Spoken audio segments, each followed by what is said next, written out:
పూర్వకాలంలో భూమిమీద పాపాలెక్కువయ్యాయి. మనుషులు బాధపడుతూ ధర్మం తగ్గిపోతూ ఉంది. అప్పుడు ఒక భయంకరమైన అసురుడు ప్రపంచాన్ని బాధపెడుతున్నాడు. అతని శక్తికి దేవతలు కూడా భయపడ్డారు. దేవతలందరూ కలిసి విష్ణువు వద్దకు వెళ్లి ప్రార్థించారు. ప్రభూ, ఈ లోకాన్ని కాపాడండి అని వేడుకున్నారు. దేవతల ప్రార్థన విని విష్ణువు ఆ అసురుడితో యుద్ధం ప్రారంభించాడు. భయంకరమైన సంగ్రామం కొనసాగింది. చాలా కాలం యుద్ధం చేసిన తర్వాత విష్ణువు కొంత సమయం విశ్రాంతి తీసుకోవాలని నిద్రలోకి వెళ్ళాడు. అప్పుడు విష్ణువు శరీరంలోని దివ్యశక్తి నుండి ఒక దేవి అవతరించింది. ఆమెనే ఏకాదశీదేవి. ఏకాదశిదేవి ఆ అసురుడితో ధైర్యంగా యుద్ధం చేసింది. దివ్యశక్తితో అతన్ని ఎదుర్కొంది. చివరికి ఏకాదశిదేవి ఆ అసురుణ్ణి సంహరించింది. లోకం మళ్లీ శాంతితో నిండిపోయింది. విష్ణువు నిద్రలేచి ఆమెను ఆశీర్వదిస్తూ అన్నాడు, ఏకాదశి రోజున ఉపవాసముంటే పాపాలు తొలగిపోతాయి అని వరమిచ్చాడు. అలాగే ఆ రోజు పాపం బియ్యంలో నివసిస్తుందని చెప్పారు. అందుకే ఏకాదశి రోజున అన్నం తినకూడదు అని ఆచారం వచ్చింది. భక్తులు ఈరోజు ఉపవాసముంటూ పండ్లు మరియు పాలు మాత్రమే తీసుకుంటారు. దేవుడిని భక్తితో ప్రార్థిస్తారు. ఏకాదశి ఉపవాసం శరీరానికి ఆరోగ్యం, మనస్సుకు శాంతినిస్తుంది. అందుకే ఈ పవిత్రమైన ఆచారాన్ని పాటిస్తారు. ఏకాదశి రోజు పవిత్రమైనది, పాపాలను పోగొట్టే దివ్యమైనది. అన్నం విడిచి భక్తితో ఉంటే విష్ణువు కటాక్షం లభ్యమవుతుంది. పాపాలతో నిండిన ఈ లోకంలో బాధలు మిగిలిన మనసుల్లో దేవతల ప్రార్థన వినిపించగా విష్ణువు వచ్చెను రక్షించగా. అసురుడితో యుద్ధం సాగగా లోకమంతా భయంతో వణికగా విశ్రాంతి తీసుకున్న వేళలో దివ్యశక్తి వెలుగై వెలిగింది.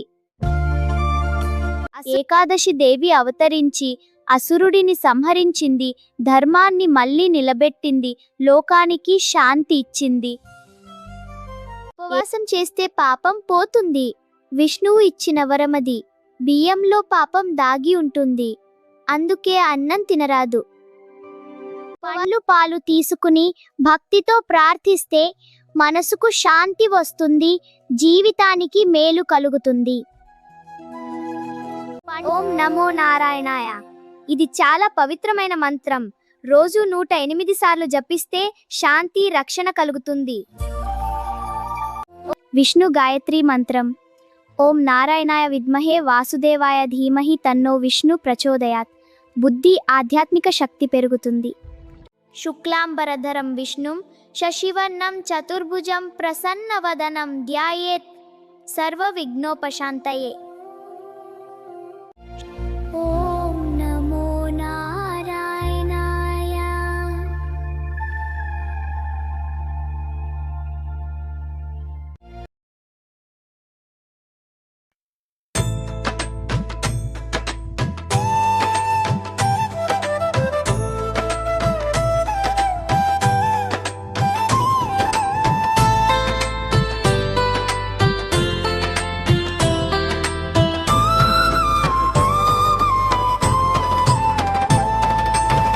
విష్ణుమూర్తి నామమే శరణు,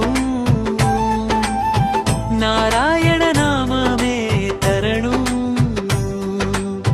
నీ కటాక్షమే మా బలం,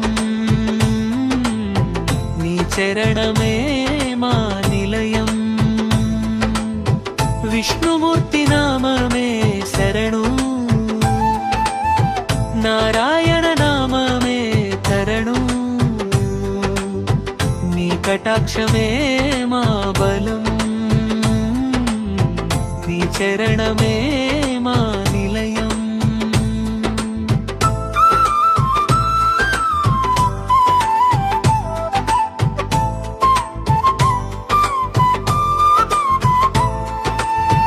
క్షీరసాగరంలో శయనించి అతిశయ శేషపై విరాజిల్లేవాడు లోకాలను కాపాడే దైవం భక్తుల మనసులో నిలిచేవాడు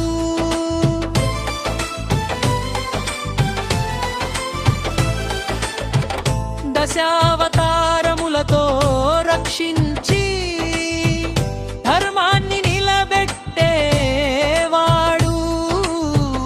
ప్రతి యుగంలో అవతరించి అధర్మాన్ని సంహరించేవాడు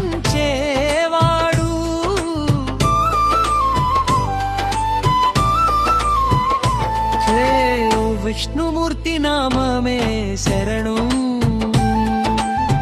నారాయణ నామమే తరణు నీ కటాక్షమే మా బలం నీ చరణమే మా నిలయం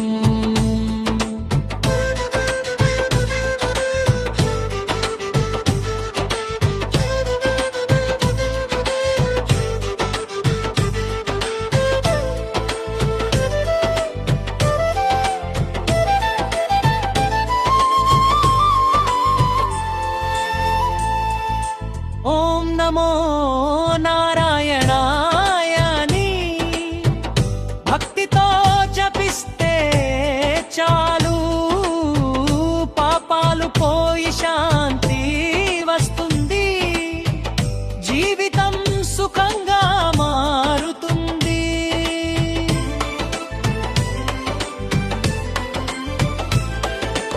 ఏకాదశి రోజు ఉపవాసం చేసి నీ నామం జపించేవారు నీ దయతో పొందుతారు నీ ఆశీస్సులతో ముందుకు సాగుతారు